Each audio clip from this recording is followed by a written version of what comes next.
Alô, você, seja bem-vindo a mais um episódio do Arivalcast, esse podcast que é o pior do Brasil e é o pior podcast das redes sociais. E nós só trazemos aqui gente boa, gente de primeira, tá certo? Mas hoje nós temos um convidado especial, o pastor Samuel Rocha Lopes. Ele é pastor aqui, auxiliar da Igreja Presbiteriana de Pinheiros, e ele trabalha especificamente com os grupos de pastoreios ou os pequenos grupos. Pastor Samuel, ele é também responsável pela EAD Pinheiros, é casado com a Larissa e não tem filhos ainda, né? Estamos na expectativa aí. Expectativa, pastor. Vamos lá. Sua saudação, pastor Samuel. Primeiramente, obrigado, pastor, pelo convite, né, de falar sobre esse tema. É um tema que me parece que já está bem massificado no coração da igreja brasileira, né? E já era para estar há mais tempo, né? Mas por conta de algumas questões com G12, principalmente, né, as igrejas tiveram certa aversão pelo trabalho de pequenos grupos, mas me parece que é um tema já vencido para muitas denominações, igrejas, e que essa conversa aqui seja uma bênção para a igreja do Brasil, né? Tá certo. Antes de nós entrarmos no assunto, que o tema hoje vai ser a importância dos pequenos grupos para a saúde, né, da igreja. Esse tema a gente tem observado, como o Samuel já introduziu, toda a igreja saudável hoje no mundo todo, não somente aqui no Brasil, trabalha com essa estratégia pequenos grupos. Os nossos patrocinadores, eu quero agradecer a Porte Contábil, escritório de contabilidade e consultoria empresarial. Essa empresa atua no mercado há mais de 20 anos e atende empresas, comércios e prestadores de serviço. Se você está precisando de um escritório de contabilidade sério, procure Porte Contábil. Também Tenda Criativa é uma nova agência de marketing audiovisual. A Tenda Criativa é uma agenda cristã especializada em marketing digital. Se você é um empresário e quer alavancar o seu negócio, conectando suas marcas aí com o seu público, então procure Tenda Criativa, tá bom? Terceiro lugar, terceiro patrocinador, a Oni Big Media, desenvolvendo criadores de conteúdo. Essa é uma das empresas mais fortes do mercado hoje, não somente trabalho evangélico, eles trabalham com consultoria e inteligência digital no YouTube. E eles identificam também e desenvolvem criadores de conteúdo, conectando marcas com o seu público. Essa empresa fica lá em Belo Horizonte e tem os dados aí, se você quiser conhecer mais, se você está precisando de uma consultoria de inteligência digital, essa é a empresa correta, tá bom? Se você quiser, seja também aqui um patrocinador, dê visibilidade à sua empresa e apoie o nosso trabalho aqui no Arivalcast. Pastor Samuel Lopes, conta um pouquinho da sua história aí. Você veio lá da Paraíba, aqui para São Paulo. Com quanto tempo de conversão, quanto tempo de ministério? Vamos lá. Eu sou paraibano, né? Nasci em João Pessoa, na capital da Paraíba. Desde criança, meus pais sempre iam para a igreja, né? Então, assim, eu não me vi toda a minha vida fora da igreja, né? A gente sempre estava engajado. Igreja presbiteriana? Não. Não. E meu pai, quando eu nasci, ele era assembleano, né? Aí depois nós saímos, quando eu tinha uns 4, 5 anos, ele foi para Batista e aí ficamos viajando, indo para alguns tipos de Batista, né? Aí no final da minha juventude, né, na adolescência, na verdade, eu fui para uma IPI e eu fiquei 6 anos na IPI. Depois parti para a Congregacional e estou na IPB, né? Então você é um homem multidenominacional, ou polidenominacional. Acabou caindo na igreja presbiteriana. Presbiteriana, e você pretende mudar ou ficar definitivamente? Não, definitivamente. Então tá bom, tá certo. Você foi ordenado ao ministério quando? Foi 2022, certo. Né? Foi em outubro de 2022, pelo presbitério aqui de Pinheiros, né? Certo. E tem 1 ano e 4 meses, mais ou menos, que eu sou ordenado pastor presbiteriano, né? Certo. Mas vamos lá. A nossa pauta aqui em que consiste o trabalho de pequenos grupos? Pequenos grupos, pastor, como o seu livro mesmo conta, né, é um método neutro que é utilizado pelas igrejas, e não só igrejas, mas vários setores, né, tanto empresarial, até células terroristas, né? Mas a ideia de pequeno grupo, na igreja especificamente, é para que a igreja como um todo participe da comunhão uns com os outros, né? Porque a gente olha, por exemplo, uma cidade como São Paulo, né? É difícil, né? É uma cidade corrida. Então, pequeno grupo consiste em treinarmos líderes que são leigos, né? Não necessariamente fizeram teologia, mas que estão preparados para assumir um grupo com uma quantidade de irmãos, né? Limitada, e esse irmão, cuidar desses irmãos, e esses pequenos grupos servem para comunhão, para oração, para estudo da palavra, que é o mais importante, né? Para momentos de comunhão uns com os outros, de sentar na mesa, começar a bater ter um bate-papo legal com as pessoas, né? Com os irmãos da igreja, coisa que vindo só domingo não consegue, né? Então a ideia do pequeno grupo é exatamente essa, né? É interessante porque existe, às vezes, uma divergência, porque alguns querem transformar o trabalho de pequeno grupo em uma teologia, né? Querem escrever uma teologia dos pequenos grupos. E isso não existe. A gente encara, e eu vejo que, biblicamente falando, ou como nós usamos aqui, as igrejas, todas as igrejas saudáveis hoje no mundo, igrejas bíblicas, né, principalmente as igrejas reformadas, elas trabalham com essa estratégia de pequenos grupos. Então, não existe nenhuma teologia para fundamentar essa metodologia. Né? É metodologia, né? A igreja primitiva, ela se reunia de casa em casa, porque ela não podia reunir nos templos, né? Os templos, ou o templo em Jerusalém era um templo ainda dentro da estrutura teológica do Antigo Testamento. E não existia a liberdade também de culto, porque o culto que não fosse a César era proibido dentro do Império Romano. Então as pessoas se reuniam de casa em casa, tá certo? É uma coisa interessante, pastor, que eu vejo quanto a isso, né?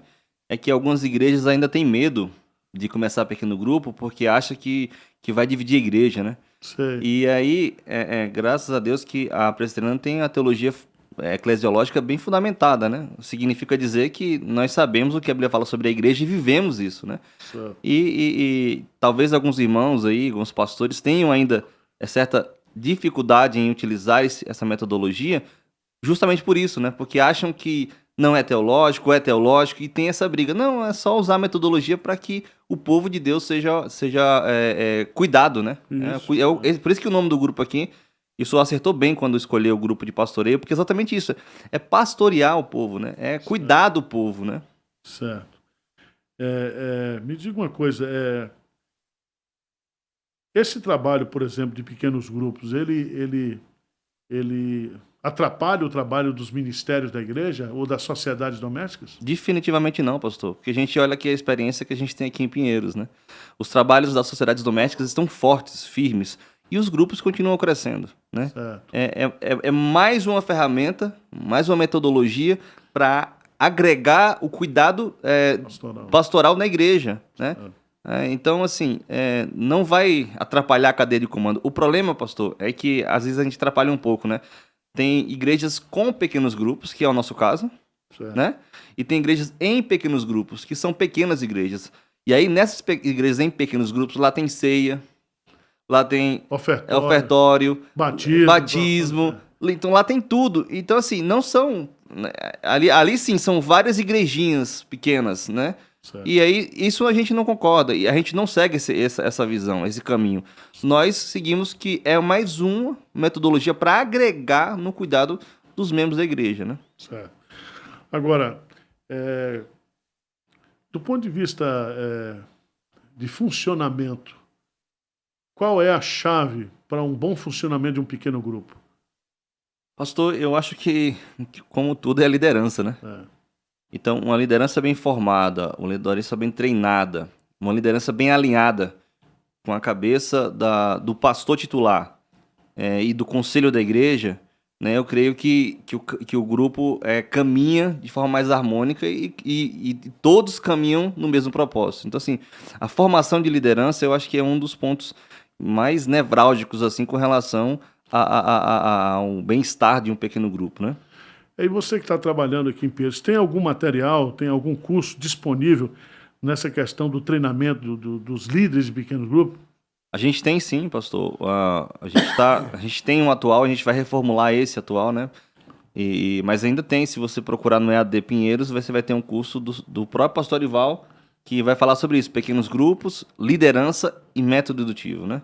Porque pequeno grupo não é só abrir a casa e cuidar, né? Tem toda uma dinâmica, né? Tem todo um ambiente, tem todo o material montado especificamente para gerar alguns resultados, né?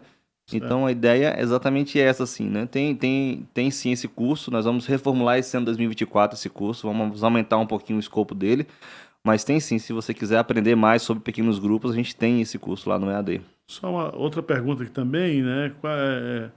Dentro, por exemplo, desse processo de seleção, de treinamento que você faz com os líderes de pequenos grupos, quais seriam, assim, pelo menos 3 características principais que um líder de pequeno grupo deveria ter? Essa é uma boa pergunta, viu, pastor? E tem algumas respostas para essa pergunta. A primeira característica que tem que existir dentro do líder é que ele seja crente, que ele tema ao Senhor. Que ele tema ao Senhor. Isso é boa, né? Porque, infelizmente, a gente vê umas pessoas assim que precisam ainda ser trabalhado o evangelho no coração, né? Então, assim, tem que ser uma pessoa temente a Deus, que entenda que o trabalho em si, né? Não é aquele cara que bate no peito e deixa que eu resolvo. Não, é temente a Deus, é um cara que é humilde diante de Deus, né? O outro aspecto que eu vejo que tem que ter um coração ensinável. Líder bom é líder que aprende com o outro. Né? Se o camarada acha que já sabe de tudo e não quer mais aprender com ninguém, isso não, para mim, esse é uma falha que deve ser tratada para que aquela pessoa possa servir com alegria, né? E eu falo um aqui, né, dentro de Pinheiros, né, que aqui trabalho não falta. Aqui tem trabalho em todos os departamentos, sociedades internas, ministérios. E um dos que eu prezo, assim, sabe, pastor, também, é brilho no olho quando fala de pequeno grupo, sabe? Porque é gostar do trabalho. Não é fazer por ser mais uma obrigação de fazer, sabe? Porque a gente percebe que quando a pessoa faz por obrigação, ela não faz bem feita. Mas a gente percebe, por exemplo, líderes com brilho no olho, pastor. Líderes aqui que são novos agora, mas que o trabalho está indo em vento e popa, porque ele está vestindo a camisa do ministério, entendeu? Então, acho que algumas das características, o senhor pode até acrescentar mais, eu sei que tem muito mais características, mas essas, assim, são, para mim, primordiais para que o líder trabalhe bem, cuidando do povo e sendo liderado, né? Eu acho que uma das características também, assim, além do preparo teológico e bíblico que a pessoa tem que ter, o líder, sim. Mas ele precisa também ser uma pessoa bem relacional, né? Sim, sim. Gostar de pessoas, se interessar pelas pessoas, pessoas, né? Porque às vezes o cara ama o pequeno grupo, mas não ama as pessoas que participam do grupo. É verdade. Então, eu acho ele é um bom membro de pequeno grupo, mas ele vai ser um péssimo líder, né, de pequeno grupo, né?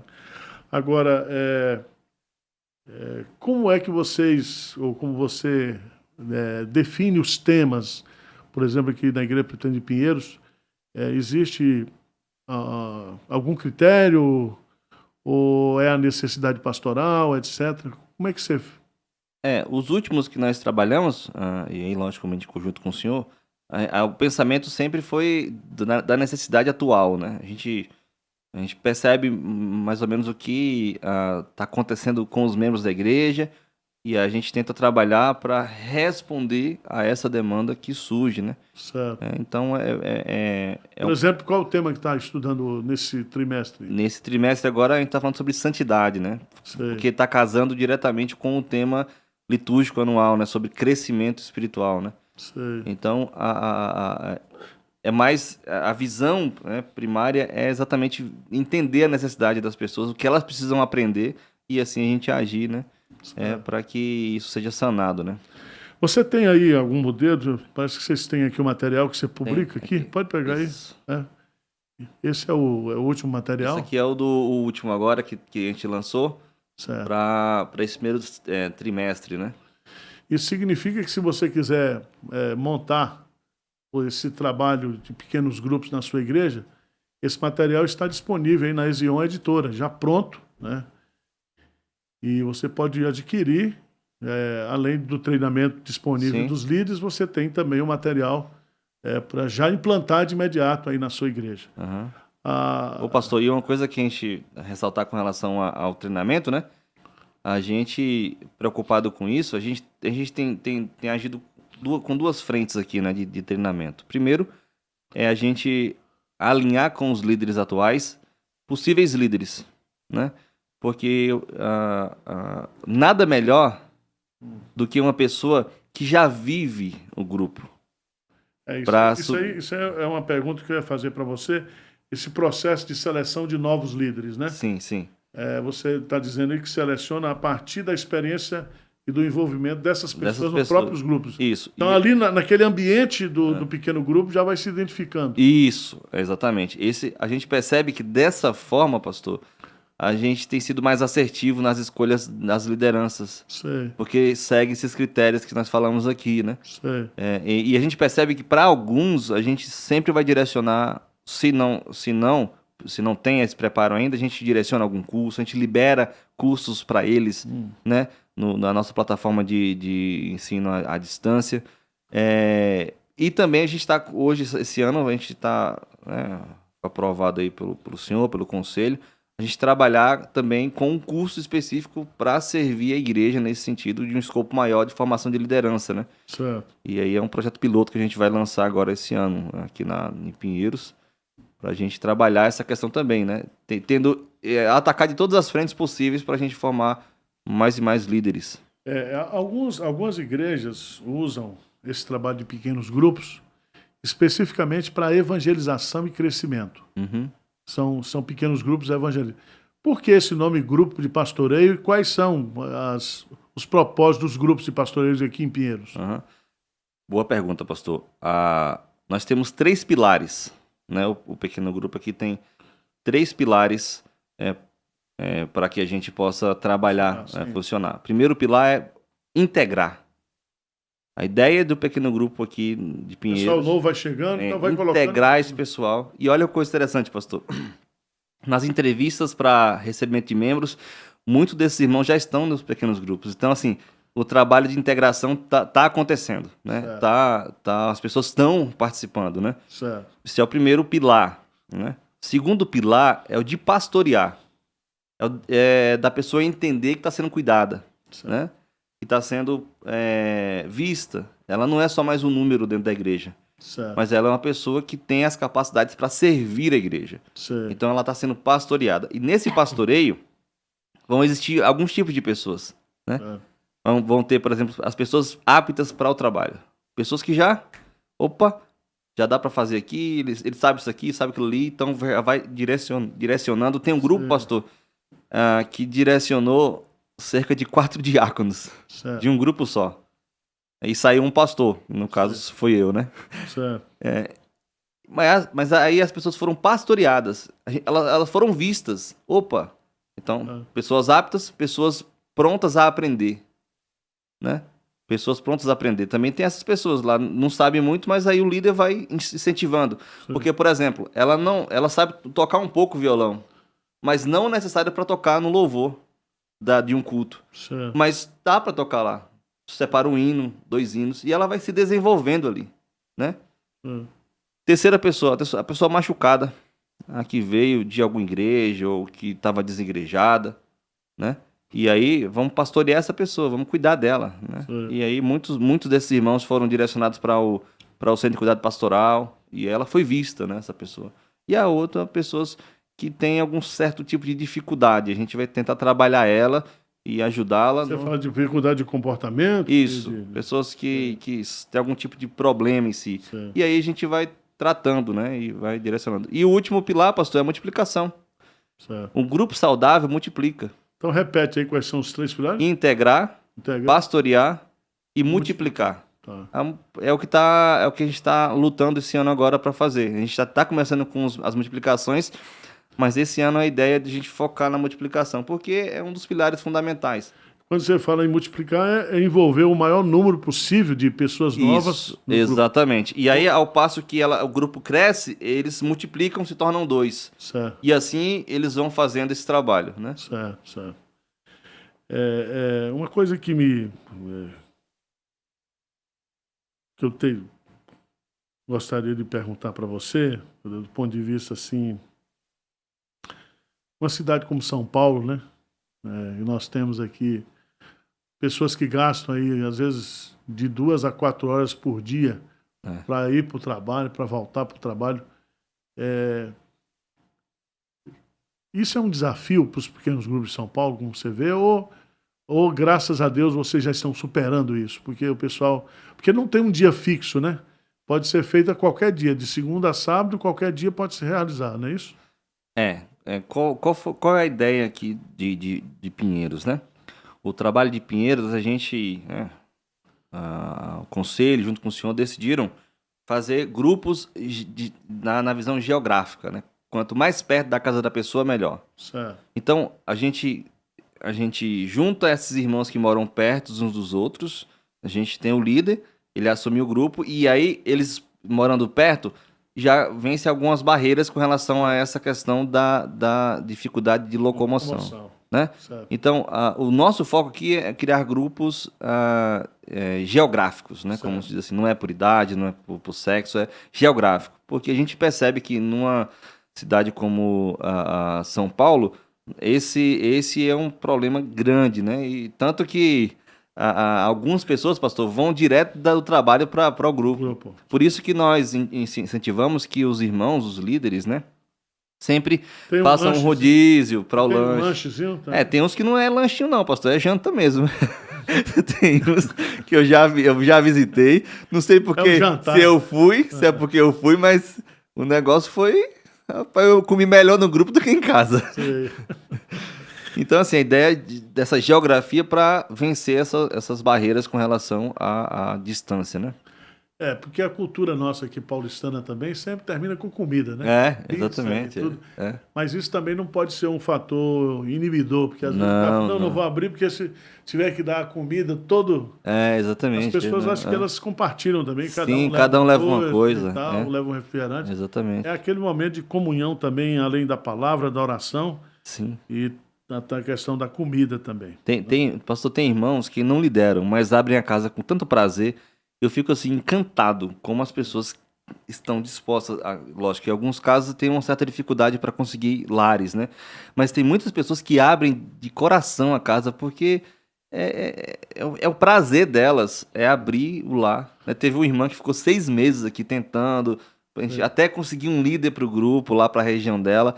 Mas assim, eu perguntei para todo mundo, assim, todas as pessoas envolvidas, mas como ela ama abrir o lar dela para que aconteça nessas reuniões.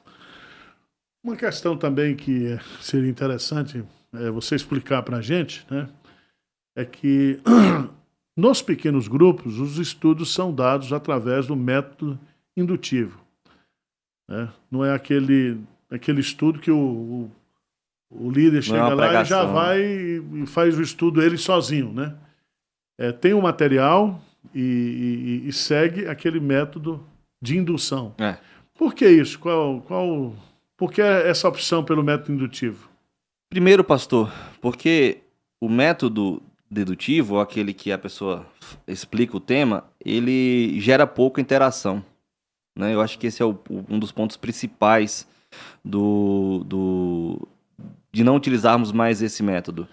O método indutivo, ele força a pessoa, primeiro, a estudar a Bíblia durante a semana. Né? Porque aqui, se vocês perceberem, aqui vai ter o tema. Aqui, ó. Vou pegar a câmera ali. Vai ter o tema com a introdução sobre o assunto, o versículo-chave, base, e aqui, a partir daqui, as perguntas, tá vendo? Tem perguntas, e às vezes as perguntas têm também alguns versículos bíblicos para fazer leitura e tal, aqui, ó. Então tem as perguntas. E aí, pastor, força a pessoa primeiro a estudar a Bíblia. Certo. Eu vou lá, eu tiro um horário na semana, ou 2 horários na semana, para Sim. estudar o tema da semana. E aí eu vou preparado e municiado com o assunto já estudado, né?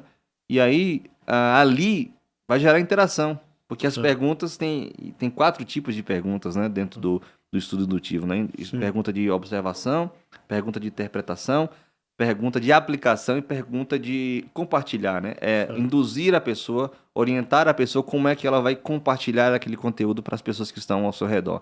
Certo. Então, assim, as pessoas vão mais preparadas, estudei o tema. Eu sei o que vai falar. E a gente vai começando a trocar essa Eu experiência, já né? vi através das fotos aí que algumas reuniões se dão na mesa, assim, né? Todo mundo com a Bíblia aberta e Sim. com material discutindo ali e tal. De fato, esse método ele ajuda a pessoa na construção das conclusões, Exatamente. né? Mas o líder tem que sempre ter a última palavra para amarrar, né? Sim. Senão Eu fica sei. aqueles debates, eu acho isso do texto, eu acho isso. Não, meu irmão, aqui não tem a achar, tem que ver o que o texto está dizendo, né? Eu sempre falo lá com os líderes, né, que tem algumas pessoas que são aquela bola de inflar que sobe, você tem que pegar ela e puxar pra terra. Não, meu irmão, né? Tudo bem que essa foi sua interpretação, mas vamos olhar em outro ângulo aqui, tal. O texto fala isso, entendeu? Mas assim, é uma coisa que é interessante, gera a pessoa a estudar, né? Obriga a pessoa a ler o texto, né? O texto bíblico, né? Aí não fica só lendo a Bíblia uma vez por semana, só números pares, né? Certo. Lê a Bíblia na semana, né? Também. Tá bom. Agora, quais serão os próximos temas aí estudados pela IPP? Como é que você pensa? Como é que você está vendo isso aí?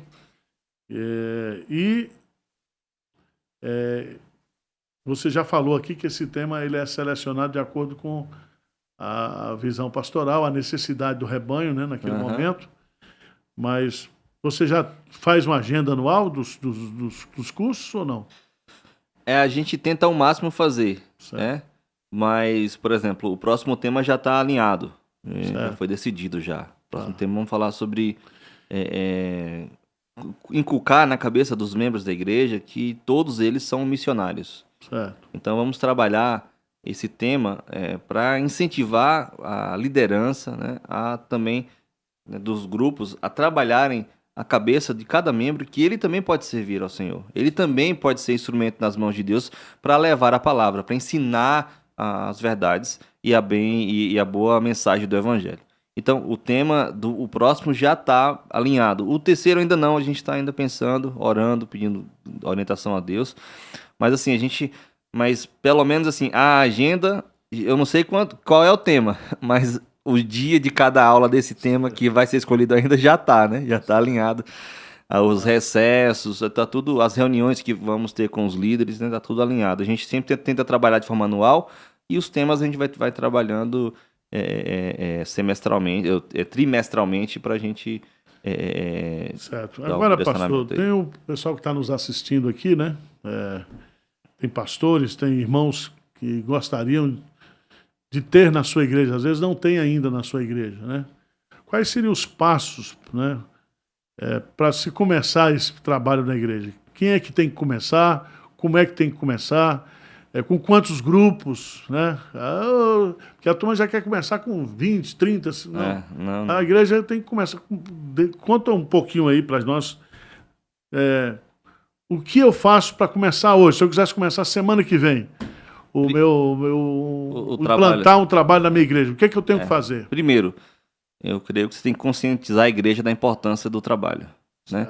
Sem conscientização dos membros da igreja, não há engajamento e não há fluidez no trabalho. Eu acho que esse é o primeiro passo, trabalhar a cabeça dos membros, né? Certo. Segundo passo, eu creio que o segundo passo é você, como pastor da igreja, identificar possíveis líderes da igreja e você vai com esses líderes montar um grupo, um projeto piloto, para que você treine a cabeça dos membros desse primeiro grupo piloto, para que eles assumam os grupos. E aí eu vou indicar o material do senhor, aquele de pequenos grupos, liderança e método indutivo, que ali fala sobre todas as etapas, todo o funcionamento de um pequeno grupo. né? Então, faça-se esse projeto piloto. E aí você pode começar. Desses irmãos que você escolheu, você pode separar 1, 2, 3 grupos para iniciar o trabalho. Então, só entendendo, não começa logo o grupo de uma vez, não. Pega aí pessoas que você acha que tem habilidade Isso. de liderança Aham. e treina essas pessoas. Se são 5 pessoas, treina essas pessoas durante um período de 2, 3 meses. Aí começa 5 grupos, 6 grupos, de acordo com os líderes que você tiver. Por exemplo, se você tiver 6 líderes, e aí eu indico que a esposa participe junto, Certo, né? Então, se você tiver 6 casais, você começa com 3 grupos. Certo. Coloca 2 casais para cada grupo. certo, E aí, porque o que acontece? Você já vai estar com 12 grupos, né? Desculpa, com seis líderes. certo. Você vai trabalhar o primeiro grupo e já sabendo que esse grupo vai multiplicar em um momento e esses 2 líderes naturalmente vão assumir os 2 grupos. Certo. Cada um vai assumir um. E aí já começa, pastor, com a ideia da multiplicação. Já treina as pessoas nesse caminho, né? Integrando, pastoreando e multiplicando os grupos. Certo. Uma pergunta fala um pouquinho sobre o ambiente do pequeno grupo, né? É um ambiente mais democrata, onde as pessoas podem perguntar, fazer perguntas, né? Mas o que é mais positivo na sua visão desse ambiente do pequeno grupo? Existe mais confiabilidade? As pessoas se sentem mais à vontade em perguntar? O que você acha que é positivo nesse ambiente, esse ambiente que é criado pelo pequeno grupo? Essa é uma boa pergunta, pastor. A gente tem algumas experiências aqui em Pinheiros, né? Por exemplo, a gente vê que em alguns grupos principalmente, pessoas que estão vivendo em pecado, por exemplo, eles abriram o coração para o grupo. Sei. Né? Os membros estavam lá e eles começaram a confessar os seus pecados, os seus erros. Pedir ajuda, né? Porque talvez em um outro ambiente eles não teriam essa confiança de chegar na pessoa e falar assim, me ajuda que eu estou precisando de ajuda. Certo. Então, no pequeno grupo, você vai ter primeiro essa preocupação e você vai ter essa confiança de falar os seus dilemas durante o dia, do dia a dia, da semana, do trabalho, do lar. Né? Então, assim, o pequeno grupo gera esse tipo de confiança, né? dentro do coração dos membros. Né? E outra coisa interessante, pastor, que no ambiente é nessa conversa informal que também a palavra é ensinada e inculcada na cabeça dos irmãos. Né? A gente percebe alguns líderes contando pra gente testemunhos de pessoas que estão crescendo espiritualmente. Certo. Nossa, a forma que as pessoas estão, né, que estão captando a mensagem do que é ensinado, que é instruído ali. Então, assim... E do ponto de vista, por exemplo, de comunhão, de afetividade, você acha que esse ambiente do pequeno grupo, ele proporciona isso? As pessoas ficam mais chegadas, mais amigas? Porque uma das dificuldades que eu vejo, que você às vezes perde a paciência, é que você quer dividir o grupo, e o grupo não quer se dividir, porque ele tá tão bom, o pequeno grupo, eles vivem um clima ali, porque aquilo às vezes extrapola as reuniões, aí são atividades que vão fazer fora, aquele negócio todo. Gera... Tem um grupo aqui, não vou falar qual, mas tem trauma de churrasco, que foi um dos churrascos que a gente multiplicou o grupo. Sei. Então, quando fala, vamos fazer um churrasco... Não dá de churrasco, não. Mas, assim, tem isso. Então, mas cabe ao líder trabalhar, né, no coração, nesse sentido dos líderes, dos liderados, do pessoal do grupo, para entender o propósito do pequeno grupo, né? Porque não é um clube social. Eu sempre falo com os líderes, olha, o seu grupo não é um clube social. Tem um propósito específico e tem que crescer. Então aí, mas a gente aos poucos está inculcando na cabeça dos líderes e assim. Mas gera, pastor, isso mesmo.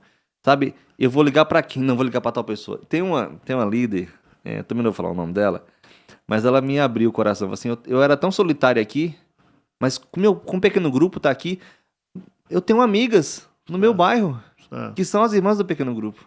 Eu tenho uma amiga no meu bairro. Uma das irmãs do grupo veio aqui na minha casa. Trouxe uma comida pra mim. E eu fui na casa dela. Então, de coisa comum, né, pastor? Mas que elas sentiam falta, né, disso, né? Então, isso esse ambiente que o pequeno grupo proporciona, né? É uma coisa que às vezes as pessoas interpretam mal é justamente isso, né? Que o pequeno grupo vai destruir a É, comunhão da igreja, é. vai destruir o culto comunitário, o culto Comunitário, coletivo. é. Isso as pessoas têm e principalmente igrejas que tiveram traumas no passado, né, de pequenas divisões que aconteceram Isso, é. por, por influência de más líderes, né, Aham, sim. de má liderança, né. Então, você vê ainda hoje uma resistência nisso ou não? Pastor, é uma resistência mais velada hoje, né? Para Certo, alguns pastores, né? É mais certo, velada. Não, a resposta sempre é: não, não gosto muito desse trabalho, eu prefiro trabalhar com sociedade interna, com os ministérios da igreja. certo, Mas a gente percebe que talvez seja por isso, né? Por esse certo, motivo, né? Porque é um dos medos que os líderes, os pastores têm, né? certo. Do tal do racha, né? A igreja racha. A gente teve Mas, alguns sim, casos lá, por exemplo, de uma pessoa que uma igreja já se dividiu umas 4 vezes, né? Então, assim, é, é um trauma é. de ter, né? Mas aí é justamente onde há o vácuo da liderança, né? É, exatamente. Porque se o trabalho, tanto o trabalho de discipulado como de pequenos grupos, eles devem estar sob a orientação do pastor titular. É, por isso que até os estudos, os temas, às vezes eu escrevo, mas é sempre o senhor que dá o aval, porque e a gente entende dessa questão da hierarquia nesse sentido que vem o pastor titular que é o responsável pela doutrina da igreja, né? Certo? Então a gente Nós não podemos ter não, duas não, de pedagogias, jeito nenhum. duas doutrinas na igreja. Exatamente, É de isso que jeito muitas nenhum. vezes divide, né? É, É. exatamente. Tá bom, Samuel. Parabéns pelo seu trabalho, parabéns aí pelo seu ministério. E quais seriam aí as suas considerações finais, o conselho que você quer falar para o povo aí, ó. Aproveita aí agora. Então tá bom. É, Que eu nunca pude falar antes, eu vou falar agora. agora. Só não pega pesado, né? Não, as suas considerações finais não é para o pessoal dos grupos, é para quem às Aham, vezes está assistindo aí ok. que tem alguma dúvida sobre esse ministério, tudo. Eu creio, eu incentivo, né, que você, pastor, líder, conselho de igreja, que ainda não trabalha com essa metodologia, eu incentivo para que vocês tentem utilizar, né? A gente sabe, se vocês precisarem de algum tipo de orientação e auxílio, a gente sempre vai estar aqui enviando material, indicando cursos. Mas, assim, é um trabalho que eu creio que vai ser de grande relevância dentro da igreja, pelo cuidado, né, pastoral que o grupo proporciona, né, para os membros da igreja. E não apenas cuidado pastoral, mas também a ideia de pessoas estarem mais propícias a participar desses pequenos grupos que talvez não iriam para a igreja e seja um trabalho também para que a igreja continue crescendo, né? Então, assim, eu incentivo ardentemente aí que vocês trabalhem com essa metodologia. Eu, sinceramente, eu amo trabalhar com pequeno grupo e eu sei que Deus está nesse negócio. Então, que Deus nos dê sabedoria aí, né, pastor, para Sim, continuar eu caminhando. quero só dar um testemunho aqui, né? A gente faz contato com igrejas, tanto da nossa denominação como fora da nossa denominação. A gente tem contatos hoje com igrejas até em outros países, né? Como, por exemplo, na Coreia, igrejas presbiterianas comprometidas com a doutrina, com a missão, com a fidelidade às escrituras sagradas. E todas elas trabalham com pequenos grupos. Né? E trabalham com pequenos grupos desde o departamento infantil, né? Discipulado de crianças, discipulado de adolescentes. Então, meu irmão, se você ainda tem algum tipo de resistência, que caia por terra. Em nome de Em Jesus. nome de Jesus, né? Tá bom? Muito obrigado, pastor Samuel. Muito obrigado você que está nos assistindo. E até o próximo Arivalcast. Um grande abraço.